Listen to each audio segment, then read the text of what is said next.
Hello, ladies and gentlemen. My name is Danielle Townsend, and I'm presenting my piece on citizen science entitled Citizens of STEM, Steering Thought and Empowering Minds, How We Can Use the Principles of Citizen Science to Change the World.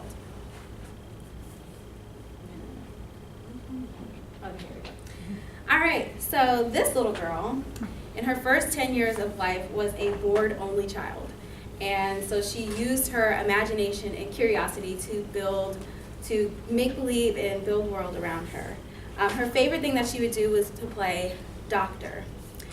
Using x-rays from her dad's trials that were tried and settled, she would plaster them up on the wall and proudly display her x-rays and give her diagnosis and treatment to her patients, which normally consisted of water and Q-tips. But after years of being told by teachers and tutors that she was underperforming in math and science, her days of make-believe playing doctor slowly went away and it never became a reality. I am not alone. In this class here, 68.75% of the class said that they felt their schools effectively taught the material, but 68.7% of the class agree that they're not good at math and science. There's a disconnect here. But we are not alone. According to the data from the Program for International Student Assessment found on the Organization of Economic Cooperation and Development's website, America as a whole is not doing so hot in science. We fall about here. In the middle, we're represented by the red color. The blue dots represent boys and the diamonds represent girls. And as you can see here, all across the board on this chart, girls are lagging behind the boys. And in math, it's even scarier. We are towards the back of the line here with all these other countries excelling ahead of us. Again, on a consistent basis, girls are lagging behind the boys. Now, after searching for reasons why this phenomenon was happening, flawed educational policies and inadequacies in teaching math and science, focused on standardized testing and not actually enrichment, I realized it doesn't matter. If you want to get better at math and science, I suggest you apply the principles of citizen science. So let's do a review on what citizen science is. According to the Oxford English Dictionary, it's defined as scientific work undertaken by members of the general public, normally under the jurisdiction or stewardship of higher academic or science institutions. There are lots of different ways that this definition is worded, but this is pretty much it. People of the general public participating in scientific research. So the first principle of citizen science is just having general interest in the topic. If you're interested in the topic, you're already halfway there. And according to our class, a lot of us have interest in science as it is. 17.5% of the class, when answering this survey, whether or not they were interested in science or learning more about science, or if having the opportunity to pursue a career in science, would they answered yes. 23.5% said flat out no, and 6% of you guys were like, not sure. But that's okay. So for the people in here who are interested, you might want to keep listening, and hopefully for the guys that said no, maybe I'll change your mind. The second principle is pursue it. That's it.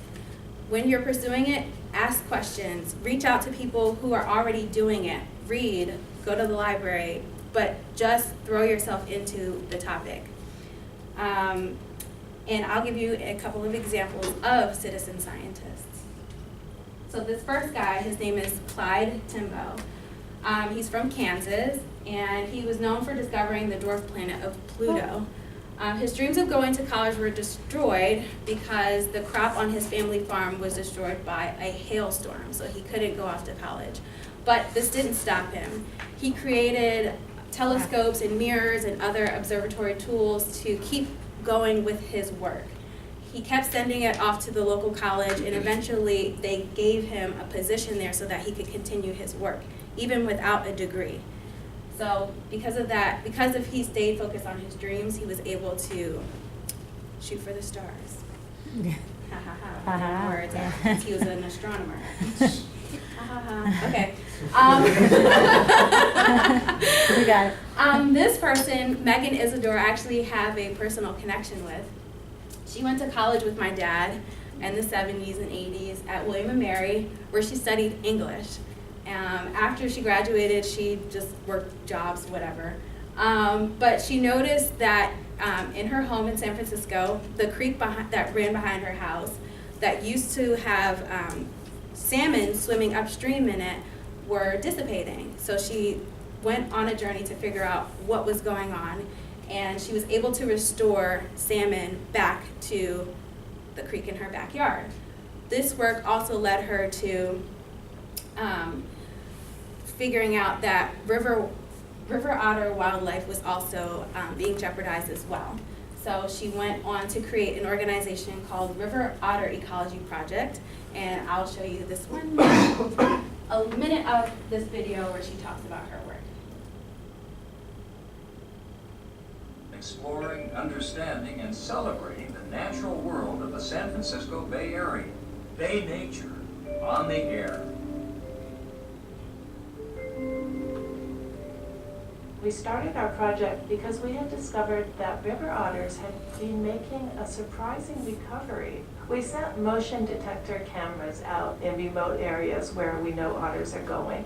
In the wild, when they're alone, when they don't know they're on camera, I see them play. Even full adults will play together and wrestle. They're very playful. They're very intelligent.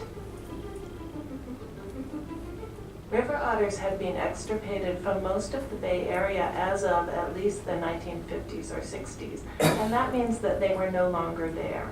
And we're not quite sure why they were not there. We think it had something to do with materials in the waters, and we think it might have had something to do also with trapping for fur, which was banned in 1962 in California.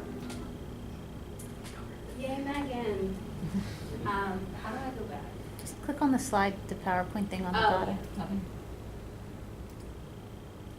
You just have to see it says resume slideshow right there. Oh. Right there. Yeah. Okay, so shameless plug, if you want to learn more information about Megan, just Google her. So how can you be a citizen scientist? Well, just use the principles that we just explained. 1, have a general interest in the topic, and 2, go do it. The world is depending on your expertise in whatever field that you want to get into. And you can apply these principles not just to science, but outside of it. The world is depending on you to make change and to go out there and be a citizen scientist in whatever field that you're in. So good luck to you guys, and hopefully one day you will be the change you want to see.